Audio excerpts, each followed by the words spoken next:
Dr. Khaimov, I would like to talk to you about sleep apnea, which is basically the condition of stopping to breathe throughout the night many times, hundreds of times. And, of course, different people more often and different less.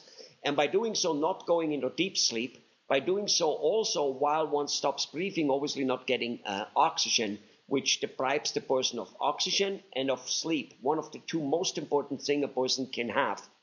And by having that, the people next day, they feel sluggish, and they fall asleep. In fact, in New Jersey, a person a bus driver wrapped a bus around the pole, and he killed people, and he's suspected to have sleep apnea. Basically, you just fall asleep. There's more car accidents, deadly car accidents caused by sleep apnea than by drunk driving. So it's pretty bad. And people who need a pick-me-up in the afternoon, coffee, Red Bull, Coca-Cola, an energy bar. Not that there are not other reasons, but sometimes it's that reason. They just feel like, oh my God, and they need all that drink. When really what happened is they didn't sleep throughout the night the way they should. They don't know that even. And they didn't get the oxygen they should. Both of them deprive them of energy. Now we know that there is a golden standard of technology to fix that, which is the Cpap machine. It's an oxygen compressor, presses oxygen in it, you put a big mask on it, you have a machine there, and you put it on.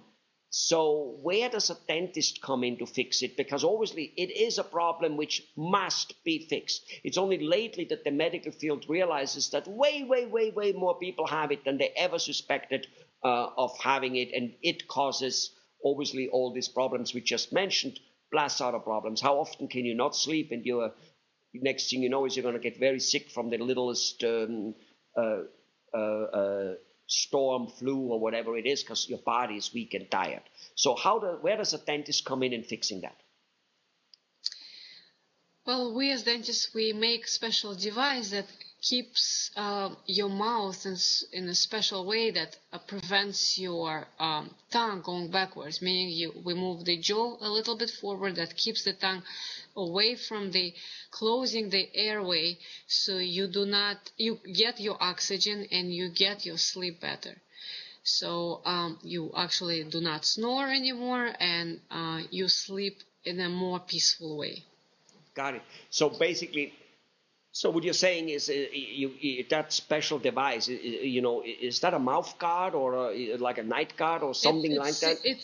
It's similar to, it's a special mouth guard that keeps your jaw in a way that moves the lower jaw forward to keep the tongue away from the airway.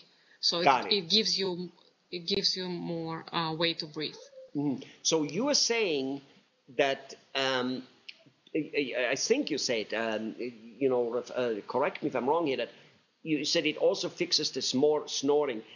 Is there a correlation with people who snore having sleep apnea, or people who have sleep apnea having snoring? Is there some correlation to that?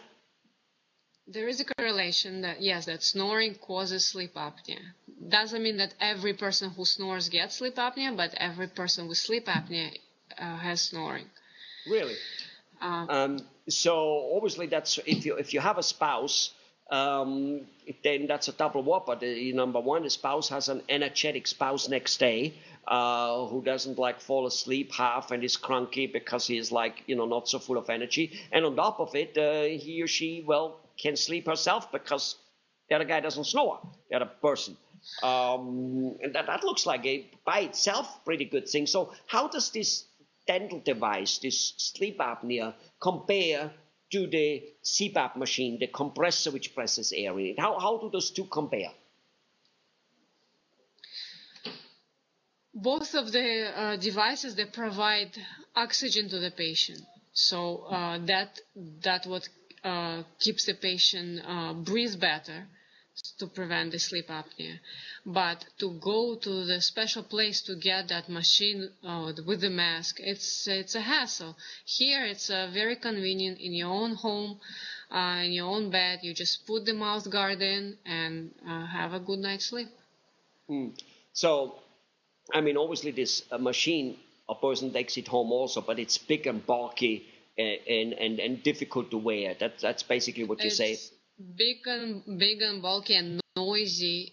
So your spouse actually gets frustrated and gets her sleep apnea because of the noise that you create. I see. So yeah.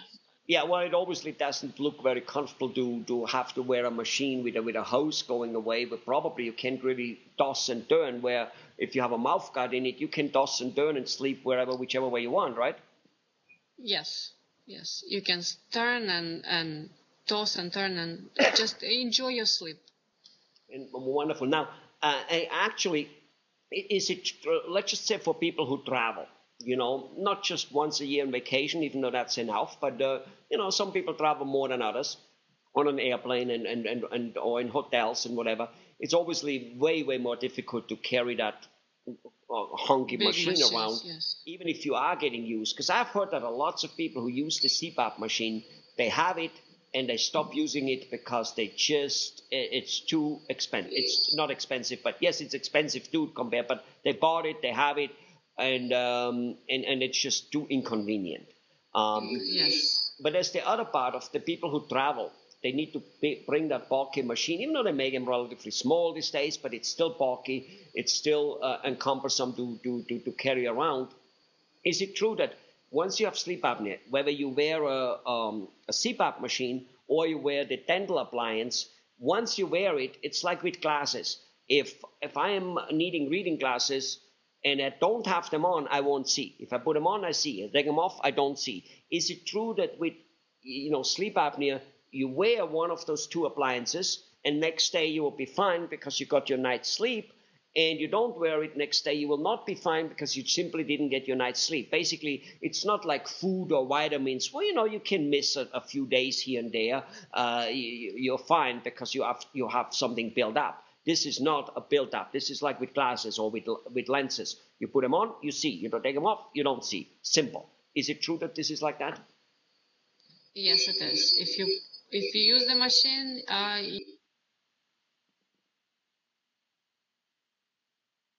you do not provide an open airway for you to breathe, so you cannot breathe properly. So that's the reason you get sleep apnea. So very obviously now for the traveling people, it's a lot better to have this dental device, because you put it in a bucket and that you move. It's small, super small. It's super small. Basically it's a mouth guard that keeps you breathe better. Well, all right. Gorgeous. Thank you very much for explaining sleep apnea and how it can be getting fixed. Two ways. One is an inconvenient, relatively expensive way, but very workable. And the other one is with the dentist, much cheaper, inconvenient, and also workable. And instead of having the noise of the machine, which wakes the spouse up, now you have somebody who sleeps quietly. A quiet night's sleep for everybody. No snoring. Thank you very much. Yes. You're welcome.